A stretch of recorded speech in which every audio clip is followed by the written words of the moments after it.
Welcome to Hire Results, where business, workforce, and talent intersect. I'm Melody Reagan, CEO of Eye2Eye Workforce, and your host. Today, our topic is recruiting, and we're going to talk about top of the funnel, and it's all about sourcing and wooing, nurturing candidates. So I'm going to jump in a little bit about top of the funnel and recruiting. We talk about recruiting funnels. What is that all about and what are we referring to? Well, when you think about a funnel has a big end and then it gets smaller and smaller.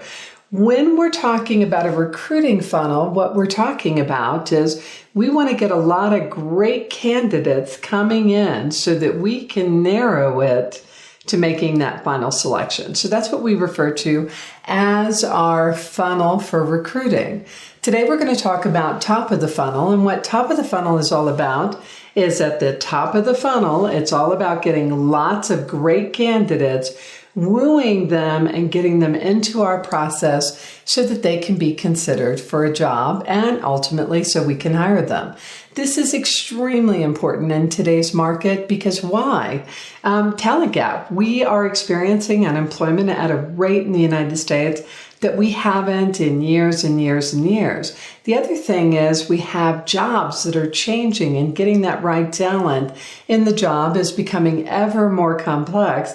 So recruiting is a core competency that every business needs. So with me today is I have Diane Windmuller. She's the practice principal with Eye2Eye Workforce, and she has particular expertise in recruiting. So welcome to the show today, Diane. Thanks, Melody. Nice to be here. Diane, would you do me a favor and just share briefly a little bit about your background so that the people know a little more about you? All right. So I'm Diane Windmuller, practice principal with Eye2Eye Workforce. I've been in the recruiting and HR industry for about 15 years. And for the last several years, I've been working in a consultant capacity, helping businesses with their HR needs and really becoming a part of their HR team and helping them build a great recruiting function. And just consulting them on A to Z human resources kinds of topics. Fantastic. You know what? I know we're going to run out of time today, and I know that we have a series. So you know what? If you have questions, just send them our way and come back and visit us again, and we'll make sure that we get all of those answered. So I'm going to start with top of the funnel. That covers employer branding, sourcing, social recruiting.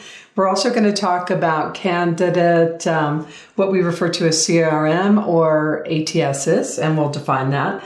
And the other thing that we're going to talk about is passive candidate nurturing. So one of the things that I'm actually going to add on employer branding. So one of the things that I tell everybody, you can only be one thing on the inside and something else on the outside. Your brand is going to come through. And interestingly enough, I love this. One of the sources that we have, Recruiter Box, has shared that choosing your employer, 23% of the candidates out there are looking for career development and progression. 16% are looking for the image of the employer. 47%, by the way, and we talk about working remotely, location. It's like buying a house, right? One of the things that I tell everybody when we talk about a job, what is a job for a person? A job it's a way you make money. It is your network. It's your community, the people that you work with. Half of our waking hours are spent with the people that we work with. And then on top of that, a job is our identity. What's one of the first things that people ask? Hey, I'm nice to meet you. What do you do? So the employer brand is really important because it says something about the environment that the candidate is going to be working in. And it's also a really cool way to differentiate. Like if you're a programmer, why would you work with one company versus another? We all match to very different cultures, and we all match to different things that employer is supporting. So employer branding becomes a really important part of that, which one of the things that we're going to talk about is your job description and how you bring the employer branding into that. So one of the first things that you start with in recruiting is a job description. That's where we start. What is a job description and what should you include in it? So a job description is your basic outline or identifiers as far as what the job entails, a good summary, a listing of the essential functions of the job, what the educational qualifications would be for the job. It's a basic snapshot for the employer to communicate to the potential candidates what is required of the job itself. Fantastic. One of the things that people get confused about with job descriptions are not legal documents. All they are guidelines, and it doesn't mean that a person can only work within that specific job. So you want to start there so that you know to narrow this big labor pool, right? In the United States, where we're at about 160 million, rounding up there, 160 million in terms of the workforce. We're sitting here talking about what are the skills that you're looking for and why. And the other thing in your job description, I always love the section about the company. And what you should do is share the values and the culture of the company so that somebody knows. If you think certain behaviors are important, whatever it is about the culture, explain to people how you operate, what's important to you so that they can see that they connect. And one of the things you and I actually talk about is at a cultural level, it's all the people that you hire that actually create your culture. The way they show up every day is what creates the culture of the firm. As leaders, all we actually control are the bounding boxes. We kind of say these are the things that we want to focus on as values, but it's the values that our people bring every day that matter. We're going to get to some of the common mistakes that get made in a little bit, because I think that's a really good one. All right, so we start off, we identify we have a need, and 9 times out of 10 when we have that need, we needed it yesterday. Exactly. So then we write a job description. And depending on where the firm's at, sometimes we think we know what we need, sometimes we actually don't until we get out there recruiting, right? Exactly. So now what should I do? I've got this job description. What's next? Well, I think it's important to, have a conversation internally to see what types of candidates we want to start to source for, and is there agreement on the job description? How big is the urgency? How timely is it? And where are we going to start to source candidates? By the way, and so digging into sourcing candidates, because one of the things that we actually recommend at Eye to Eye is that you put together a recruiting plan. What you want to do is you want to get to the candidates where they are, because we don't all go to the same places. We don't all do the same things. If you can just slow down and you think about it, where might you find a WordPress developer versus where might you find somebody who is a nurse? So there's meetups for WordPress developers. There's different kinds of opportunities for connections for nurses. So what are some great places for sourcing candidates? And what would you say are the basic methods that you should begin with? Well, some of the great sources for candidates are really, employee word of mouth, internal referrals. Start with your current population to see, who might be interested. First off, I think that's really a great way to boost the morale of the company, and knowing that there are ways to develop candidates internally if they're in fact ready and they meet those qualifications. So I think that that's a really good starting point. And then if you do need to go externally, there are lots of ways to source people.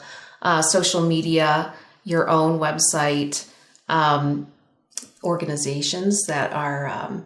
Associations that might be in the area. That's right.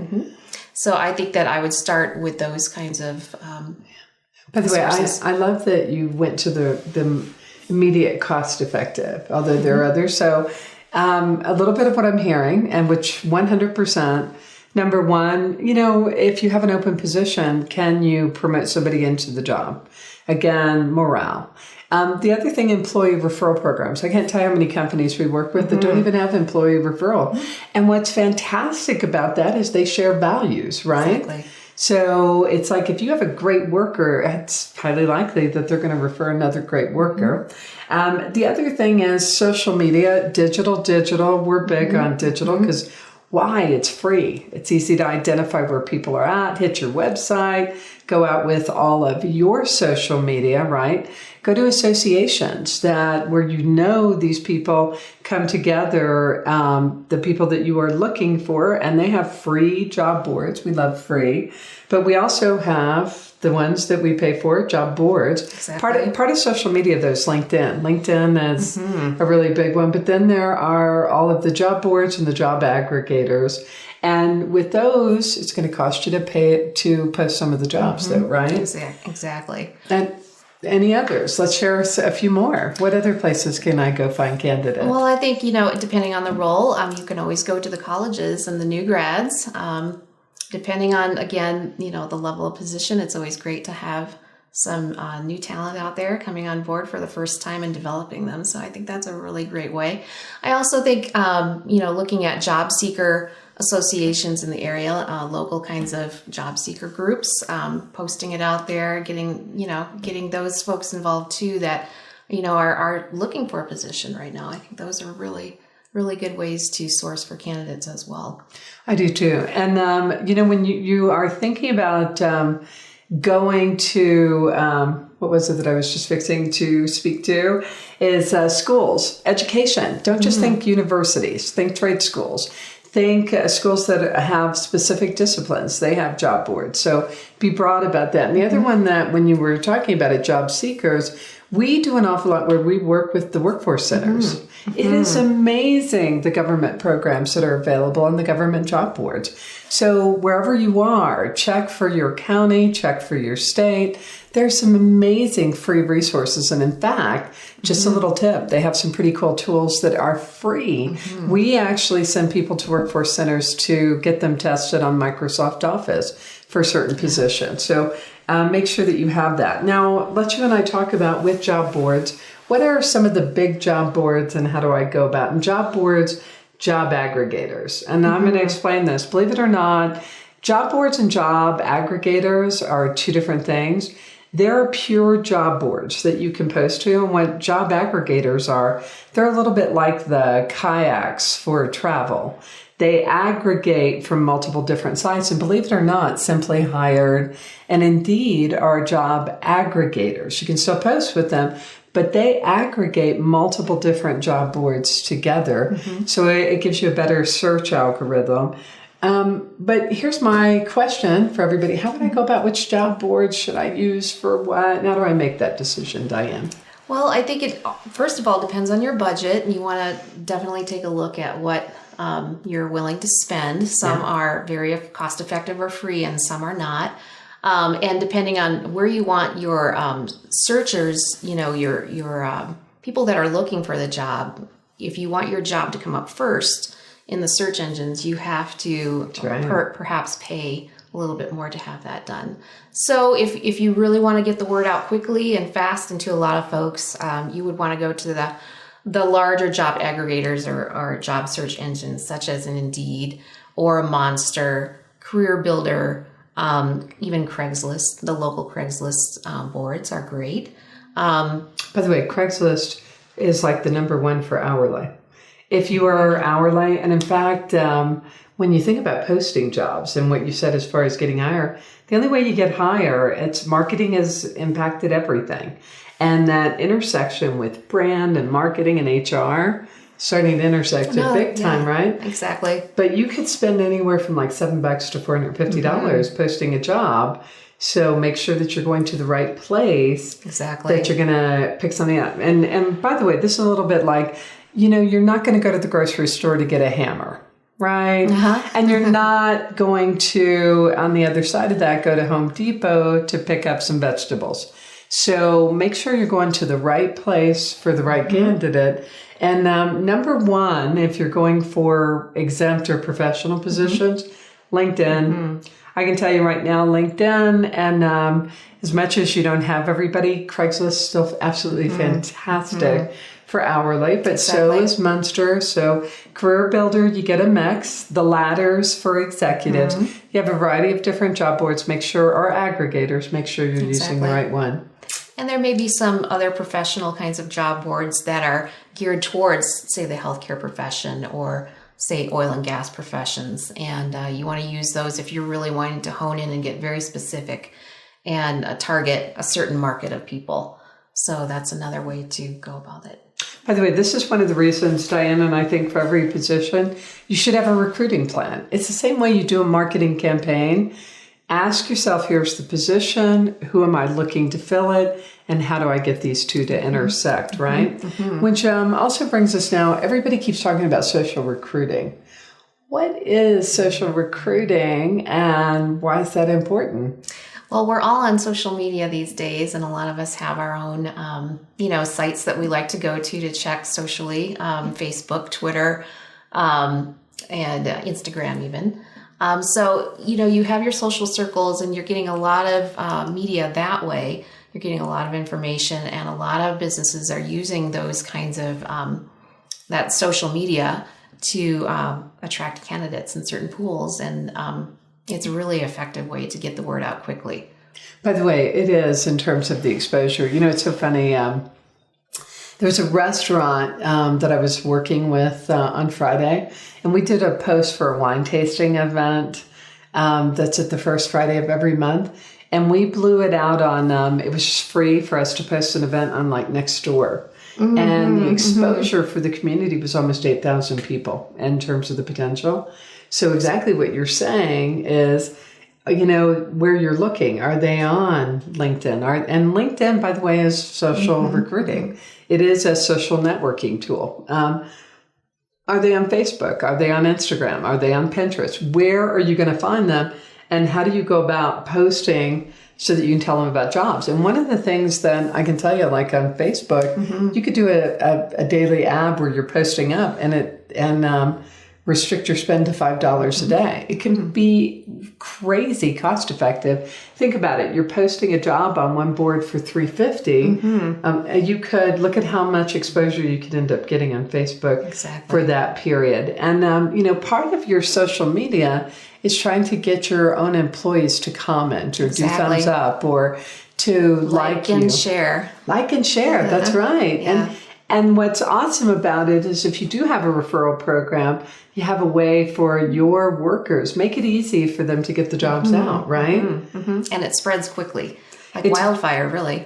It totally does. And the other thing is, believe it or not, it helps with your company's SEO because you get the click back from social media onto your website, which, by the way, on your website, now we're going to talk a little bit, what is a candidate CRM and an ATS, applicant tracking system? Well, first off, I'm going to give you a little bit of a definition, and then what we want to do is talk to you about how you should actually use it. Diane is very methodical. When she and her team are doing the recruiting, they like to track. We want to know, is this channel successful? Is that channel? Are we getting good candidates? Where are we getting the biggest bang for our buck? Now, applicant tracking systems are pretty focused on recruiting only. So that's an ATS, right?